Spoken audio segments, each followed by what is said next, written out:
Bendiciones, hermanos. Estamos viendo para pastores y ovejas parte 1, primera de Pedro 5 del 1 al 7. Para pastores y ovejas parte 1 de primera de Pedro 5, 1 al 7. Y vamos a leer, les invito a que busquen conmigo y lo leemos. El último capítulo de la primera parte de primera de Pedro. Primera de Pedro 5, 1 al 7, para pastores y ovejas parte 1. Y compartiendo justamente la lectura de la palabra de Dios. Lo estamos haciendo en el capítulo 5 de la primera carta de Pedro. Si ustedes buscan casi al final de la Biblia, en el Nuevo Testamento, van a encontrar allí la primera carta de Pedro. Vamos a leer el capítulo 5, que justamente es el último capítulo de esta primera carta. Dice así la palabra de Dios. Primera Pedro capítulo 5, versículo 1. Ruego a los ancianos que están entre vosotros, yo anciano también con ellos y testigo de los padecimientos de Cristo, que soy también participante de la gloria que será revelada. Apacentad la grey de Dios que está entre vosotros, cuidando de ella, no por fuerza, sino voluntariamente, no por ganancia deshonesta, sino con ánimo pronto, no como teniendo señorío sobre los que están a vuestro cuidado, sino siendo ejemplos de la grey. Y cuando aparezca el príncipe de los pastores, vosotros recibiréis la corona incorruptible de gloria. Igualmente, jóvenes, estad sujetos a los ancianos y todos sumisos unos a otros, revestidos de humildad, porque Dios resiste a los soberbios y da gracia a los humildes. Humillaos pues bajo la poderosa mano de Dios, para que Él os exalte cuando fuere tiempo, echando toda vuestra ansiedad sobre Él, porque Él tiene cuidado de vosotros. Hasta aquí el texto, capítulo 5 del 1 al 7 de primera de Pedro, nos toca hoy. Para pastores y ovejas, parte 1. Oremos. Señor, te damos gracias una vez más por tu gran amor y misericordia, por tu poder hablar de tu palabra y también abrir, Señor, y escudriñar de ella. Oh Señor, danos sabiduría e inteligencia, y también te pedimos que tú estés supliendo las necesidades de los presentes, de aquellas que tú ya sabes en nuestro corazón. Señor, gracias. Amén. Dice el verso 1.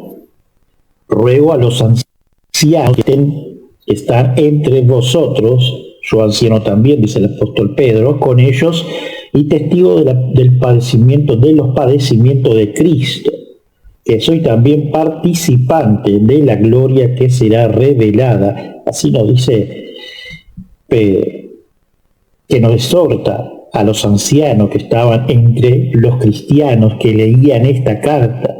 Estos ancianos tenían seriedad, buen juicio de los fundamentos que el apóstol presentó, tanto para la época del escritor como de Flavio Josefo o de Lutero y de nuestra actualidad. Hermanos, los profetas y los apóstoles por medio del Espíritu Santo eran precursores del futuro. Ellos por medio del Espíritu de Dios para el Antiguo Testamento y el Espíritu Santo en el Nuevo Testamento decían lo que nos pasaría si caminamos con Cristo, así como lo ha hecho Enoc. No nos olvidemos de donde Cristo nos llamó y nos escogió para que hoy seamos una herramienta en sus manos. En la vida cultural judía fue quien incorporó al anciano, donde lo vemos en Éxodo, capítulo 3, verso 16. Éxodo, capítulo 3, verso 16, y dice: Ve y reúne a los ancianos, esto es, hablando Dios con el patriarca Moisés, y dile: Jehová, el Dios de vuestros padres, el Dios de Abraham y de Isaac y de Jacob, me ha parecido diciendo: en verdad os he visitado y he visto lo que se os hace en Egipto.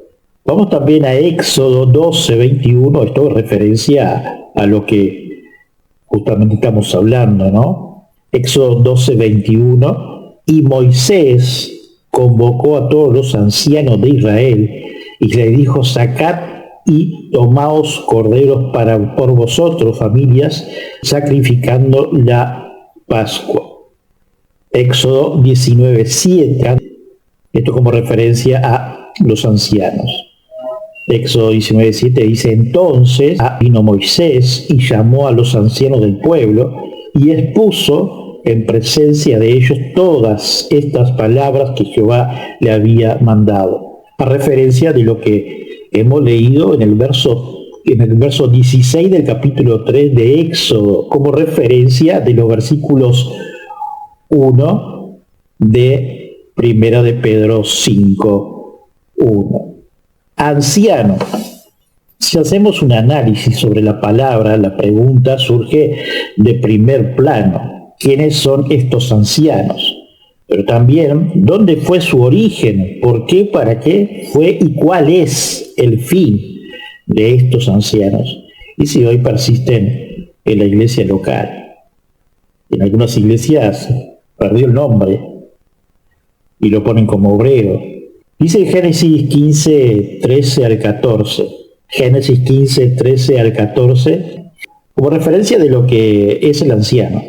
Entonces Jehová dijo a Abraham: por cierto, bien, tu descendencia morará en tierra ajena y será esclava allí y será oprimida 400 años, más también a la nación a la cual servirán juzgaré yo, y después de esto saldrán con gran riqueza. Hermanos, fue cuando llegó el patriarca Moisés en Egipto, donde por orden de Dios debía reunirse con los ancianos, o sea que ya estaban en acción, organizados como tales, más allá que estaban en esclavitud.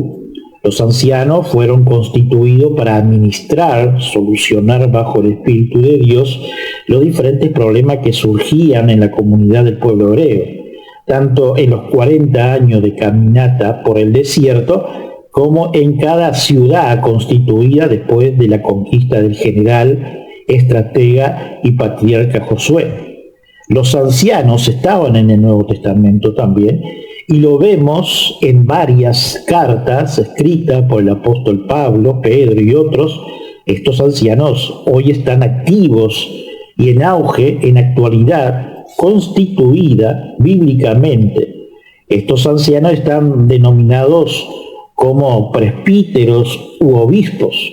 Desde el libro de los Hechos de los Apóstoles y en las cartas de Timoteo, Tito, Efesios, Primera Pedro, desde el capítulo 1 al 4, nos lleva a entender los puntos claves y la responsabilidad de los ancianos hacia la iglesia, también su acreditación, formación y los compromisos de los ancianos desde lo bíblico. Versículo 2 de Primera de Pedro 5, apacentar la grey de Dios. ¿Cuántas veces hemos escuchado de sermones, esos sermones o estudios bíblicos referente a este inicio de versículo 2 de Primera de Pedro 5? Pedro, el apóstol, le viene a la memoria lo que le dijo Cristo y recordamos lo que decía. Cuando hubiéramos comido, Jesús dijo a Simón Pedro: Simón, hijo de Jonás, ¿me amas más que estos? Le respondió: sí, Señor, tú sabes que te amo. Él dijo: apacienta mis ovejas. Volvió a decirle la segunda vez: Simón, hijo de Jonás, ¿me amas? Pedro le respondió: sí, Señor, tú sabes que te amo. Le dijo: pastorea mis ovejas. Le dijo la tercera vez: Simón, hijo de Jonás, ¿me amas?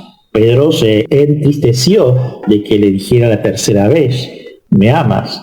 Y le respondió: Señor, tú lo sabes todo, tú sabes que te amo. Jesús le dijo: apacienta mis ovejas. Juan 21, 15 al 17. Un pastor de oveja tiene dos primordiales acciones: primero, alimentar; segundo, guiar; y tercero, para ponerlo, resguardarla.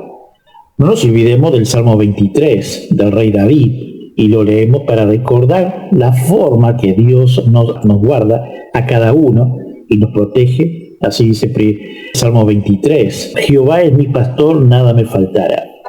Cuando hemos leído el versículo 2 de Primera de Pedro 5, vemos en el Salmo, verso 1, que Dios es el buen pastor de rebaño de todas las épocas, incluyendo nuestra actualidad. Yo soy el buen pastor su vida da por las ovejas, mas el asalariado, y que no es el pastor, de quien no son propias las ovejas, ve venir el lobo y deja las ovejas y huye, y el lobo arrebata las ovejas y las dispersa. Así que el asalariado huye porque es asalariado, y no le importan las ovejas. Yo soy el buen pastor y conozco mis ovejas, y las mías me conocen. Juan 10, 11, 14. Sigue diciendo el Salmo 23, en lugares de delicados pastos me hará descansar, junto a agua de reposo me pastoreará, confortará mi alma, me guiará por senda de justicia por amor de su nombre. Aunque ande en valle de sombra de muerte, no temeré mal alguno, porque tú estarás conmigo, tu vara y tu callado me infundirán aliento. Aderezas mesa delante de mí en presencia de mis angustiadores.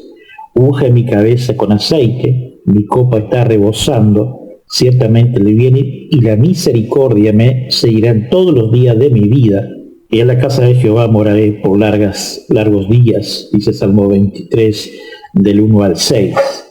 Una de las particularidades es que el pastor tiene olor a oveja.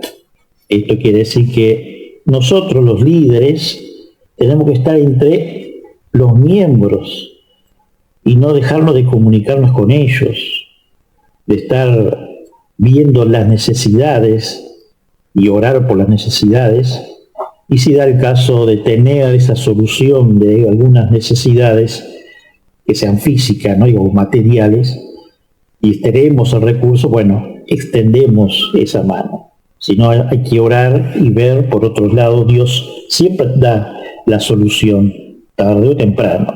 El servicio de cada pastor debe estar impregnado en cada uno.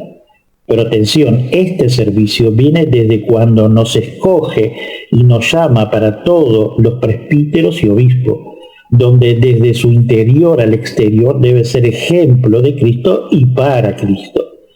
Dice Hechos 20:28, por tanto mirad por vosotros y por todo el rebaño en que el Espíritu Santo os ha puesto por obispo para apacentar la iglesia del Señor, lo cual él ganó por su propia sangre.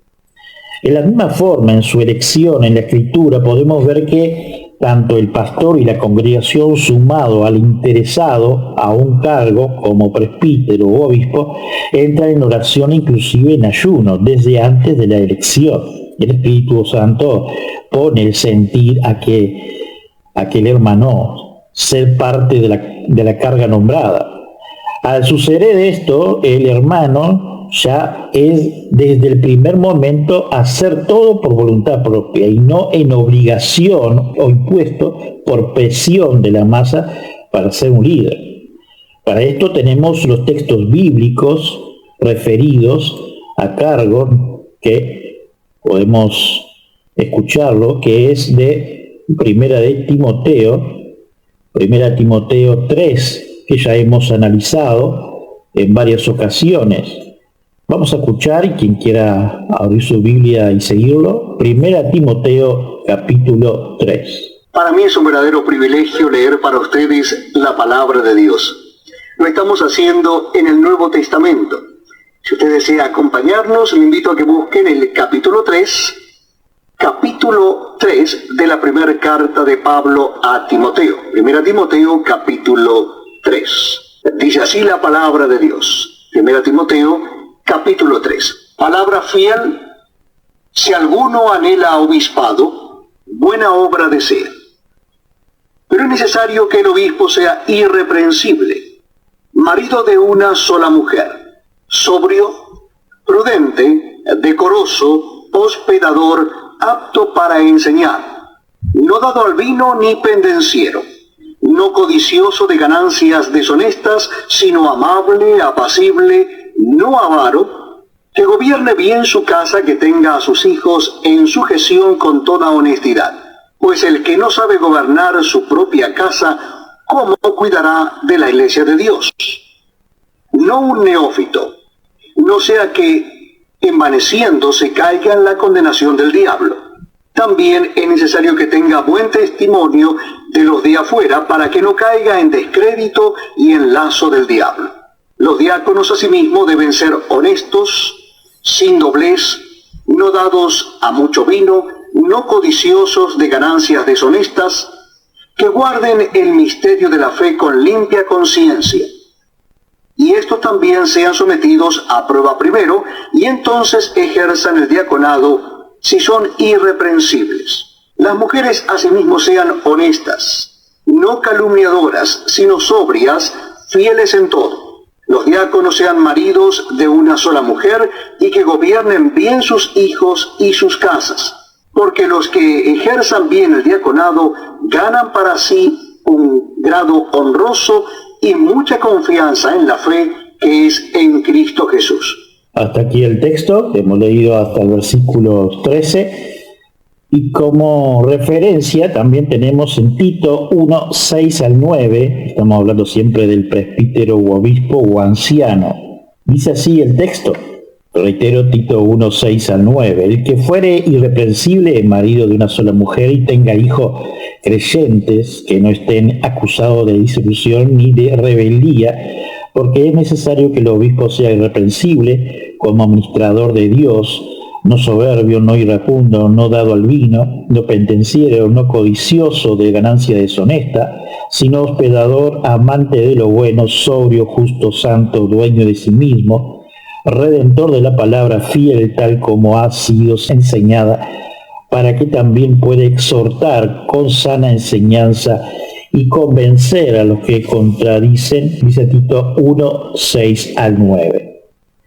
Siguiendo en el verso 2 de Primera de Pedro 5, que dice que está entre vosotros cuidando de ella, no por fuerza, sino voluntariamente, no por ganancia deshonesta, sino con ánimo pronto, no como teniendo señorío sobre los que están a vuestro cuidado, sino siendo ejemplos de la grey. El apóstol Pedro dice que los hermanos líderes no son mercenarios, ni menos soldados independientes, sino dependientes de nuestro Señor Jesucristo, por medio del Espíritu Santo.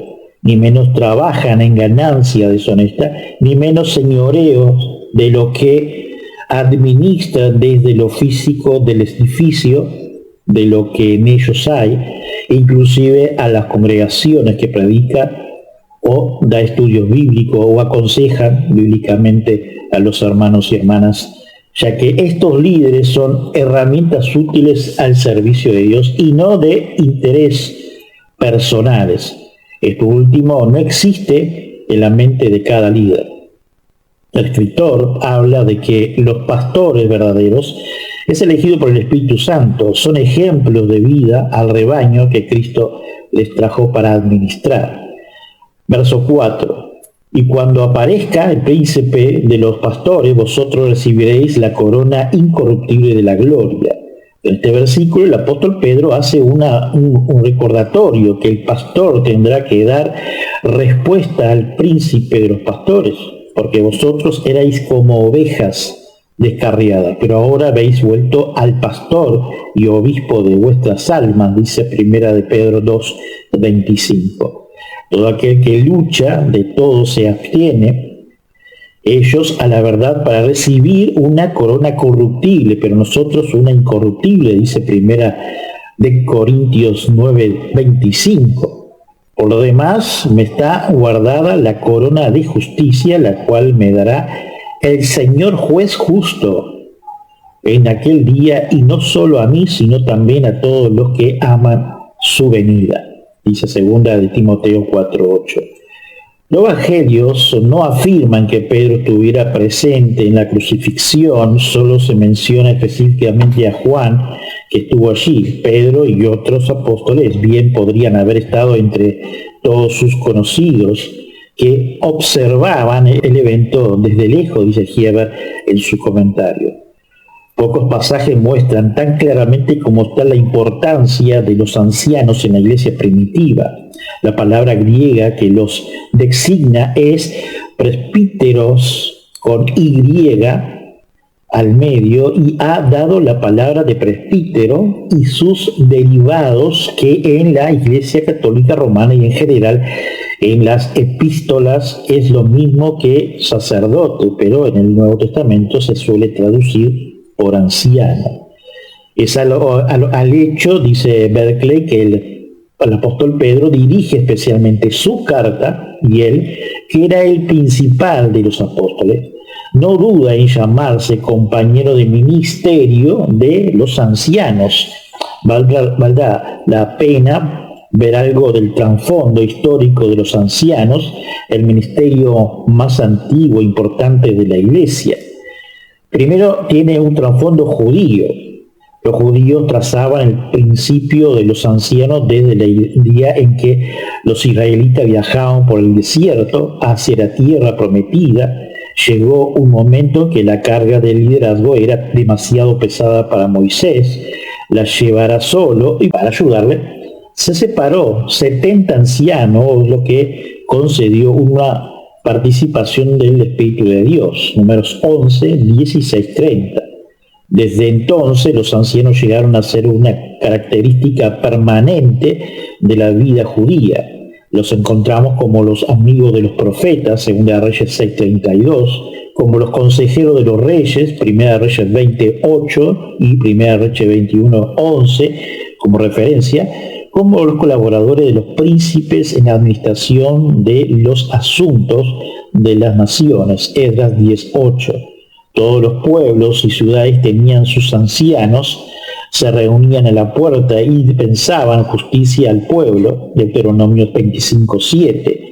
Los ancianos eran los administradores de la sinagoga, no predicaban, pero eran responsables del buen gobierno y orden de la sinagoga y ejercían disciplina sobre sus miembros. Los ancianos formaban una gran sección del Sanedrín, el Tribunal Supremo de los Judíos, y se les mencionaba regularmente con los sumos sacerdotes y gobernantes y los escribas y los fariseos. Y tenemos varias referencias de Mateo, Lucas y Hechos. En la visión de los lugares celestiales en Apocalipsis hay 24 ancianos alrededor del trono. Los ancianos estaban entretejidos en la misma estructura del judaísmo, tanto en los asuntos civiles como en los religiosos, dice Berkeley. Antes de entrar al punto 2, hay comentaristas que hablan sobre la referencia de los ancianos en el Antiguo Testamento, que eran unos créditos o referencias muy especiales, no tenían que tener enfermedades o algo por el estilo. En un estudio que hay, da todo detallado, que sería para otro momento en especial. Punto 2, dice Berkeley, el cargo de anciano tenía un trasfondo griego. Especialmente en las comunidades egipcias encontramos que los ancianos eran los líderes de la comunidad y los responsables de la conducta en asuntos públicos, como los concejales hoy en día. Encontramos a mujeres que habían sufrido un asalto, apelando a los ancianos por justicia, cuando se recogían los cereales como tributo por las visitas de gobernantes. Encontramos que los ancianos de los agricultores eran los oficiales responsables. Y los encontramos en relación con la promulgación de edictos públicos del alquiler de tierra para pastos, del levante de impuestos. En Asia Menor también los miembros de los consejos se llamaban ancianos. Aún las comunidades religiosas del mundo pagaban con mucha ansiedad el sacerdote, que era responsable de la disciplina.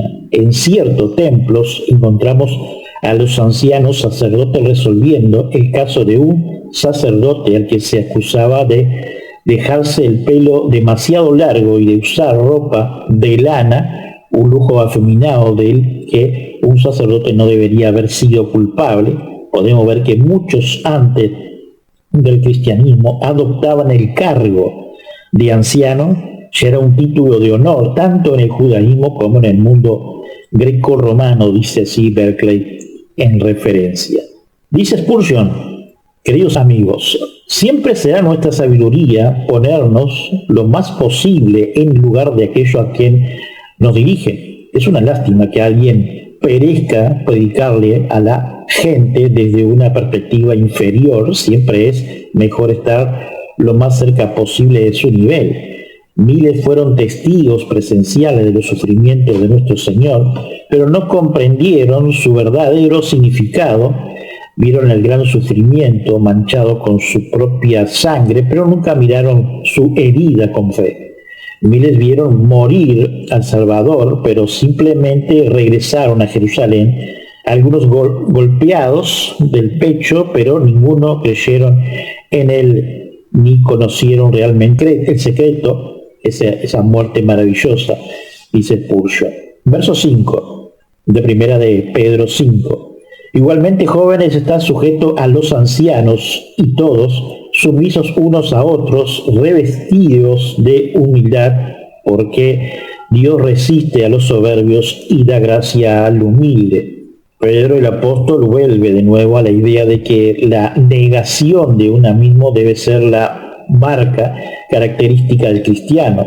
Confirma su argumento con una cita del Antiguo Testamento. Ciertamente él escarnece a los escarnecedores y da gracia a los humildes, Proverbios 3:34. De nuevo, es posible que el recuerdo de Jesús esté en el corazón del apóstol Pedro y ponga de su pensamiento y lenguaje. Le dice a su gente, escucha, que debe revestirse del manto de la humildad.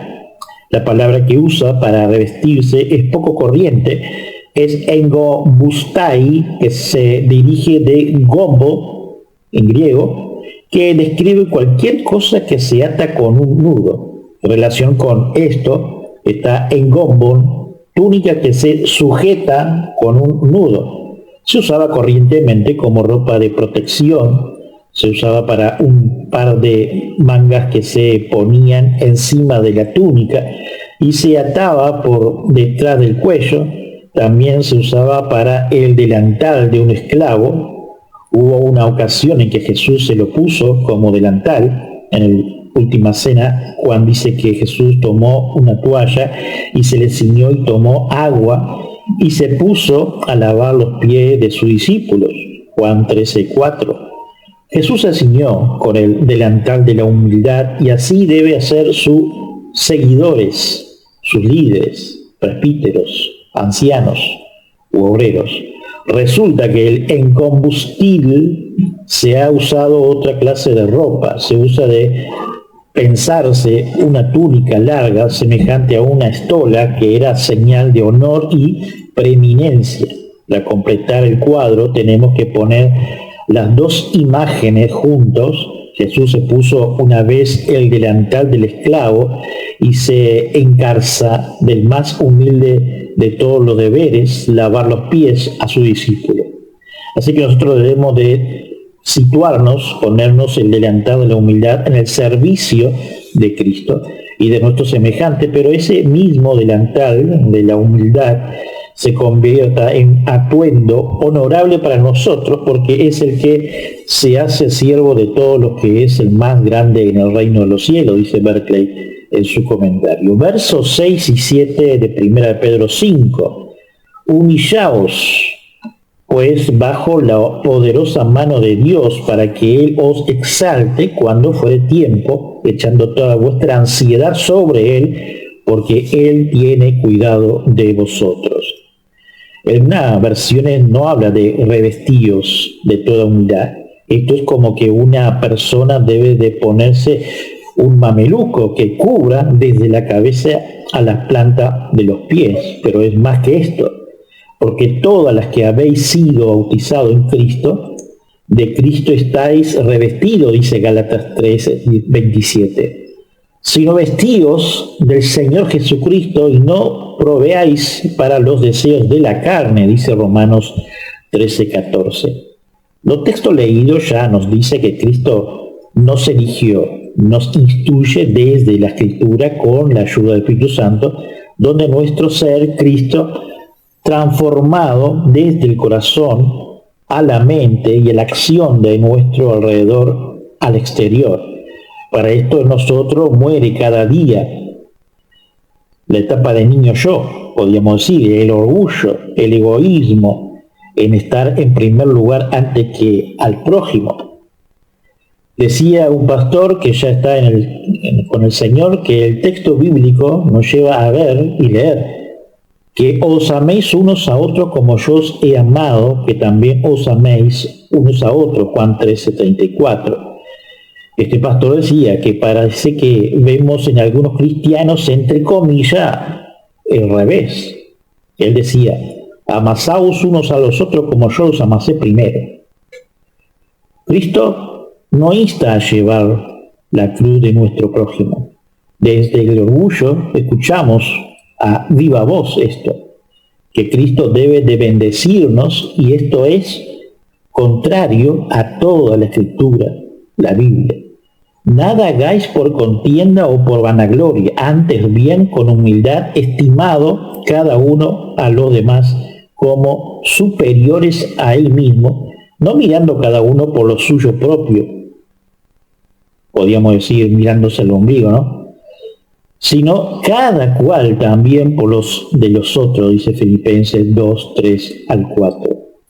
Esfuércense todos por servir mutuamente, que los pastores se esfuercen por servir al pueblo y el pueblo a los pastores, y que no haya contienda, sino quien hará más por complacer y bendecir a todos los demás, dice su comentario claro. El verbo describe vividamente a Dios como alguien que se prepara para la batalla contra tales individuos, dice Heber. El orgullo es uno de los pecados más detestables, sin embargo se afianza en las almas sinceras, aunque a menudo lo llamamos con un nombre más ligero, lo llamamos independientemente autosuficiente en el mundo. No siempre lo percibimos en el sentimiento de dolor que se encierra en sí mismo y alimenta sus penas con enfado. Nos enorgullece de nuestra humildad, nos envanece de nuestra mansedumbre y adoptamos la apariencia más santa. Nos pregunta si todo a nuestro alrededor no nos admiran por nuestra bajeza, dice Mayer en su comentario. Y Spurgeon, por terminar ahora en conclusión de estos versículos que hemos visto desde el 1 al 7 de primera de Pedro 5, dice, si estás dispuesto a hacer nada, Dios hará algo de ti. El camino a la cima de la escalera es comenzar desde el peldaño más bajo. De hecho, en la iglesia de Dios el camino hacia arriba es hacia abajo, pero quien aspira a estar en la cima, pronto se encontrará en el fondo, de cara al piso. Todas las preocupaciones de codicia, ira, orgullo, ambición y obstinación debe ser arrojada al viento. Sería criminal soñar con echarle sobras a Dios. No ores por ella, a menos que Dios te redima de ella. Mantén tus deseos dentro de un círculo estrecho y tus ansiedades se alivian de golpe. La oración le dice a Dios cuál es la preocupación y le pide ayuda, mientras que la fe cree que Dios puede y lo hará. La oración existe, la carta de la angustia y el dolor ante el Señor, y abre todo su abanico, y entonces la fe clama. Creo que Dios se preocupa por mí, creo que me sacará de mi angustia y le hará promover su propia gloria. Así nos dice Spurgeon, llegando al final del versículo 7 de primera de Pedro 5, y terminamos orando así. Señor, te agradecemos por este estudio bíblico, por tu gran amor, por permitirnos compartir con nuestros hermanos presentes, pero también, Señor, agradecer por ese compendio de información que tú nos das, que es de utilidad para nuestro crecimiento cada día, y que podamos, Señor, también, quizás, una palabra, rumiar estos textos bíblicos y la comprensión de cada uno de los comentaristas, porque nos hace crecer, Señor, viendo una visión diferente cuando leemos. Señor, gracias porque tu Espíritu Santo siempre está con nosotros para hacernos saber con gran sabiduría e inteligencia. Ahora, Señor, te ponemos ante tu presencia cada uno de los presentes y aquellos que no han podido estar. También, Señor, supliendo las necesidades tanto espirituales como físicas. Gracias, Señor, porque tú nos sostienes viendo al invisible, Señor. Nos sostienes en tus manos, supliendo cada necesidad. Señor, te pedimos por cada uno de los hermanos en diferentes puntos del mundo y más ahora con esta guerra, Señor, que tú estés supliendo las necesidades de las iglesias, de los hermanos, de las agencias misioneras, Señor. Oh, Señor, tú estés tratando. Sabemos que tu palabra dice que hay nación contra nación, las guerras. Pero ten misericordia, Señor, confiamos en ti. Y sabemos que estás a las puertas de tu venida y glorificamos, Señor, a ti por esa venida, Señor. Quizás sea una venida individual o puede ser toda la iglesia, Señor, yendo hacia ti, glorificando por ese momento. Señor, te damos gracias por este momento, Señor, de estudio bíblico y, Señor, gracias por continuar con nosotros. Amén.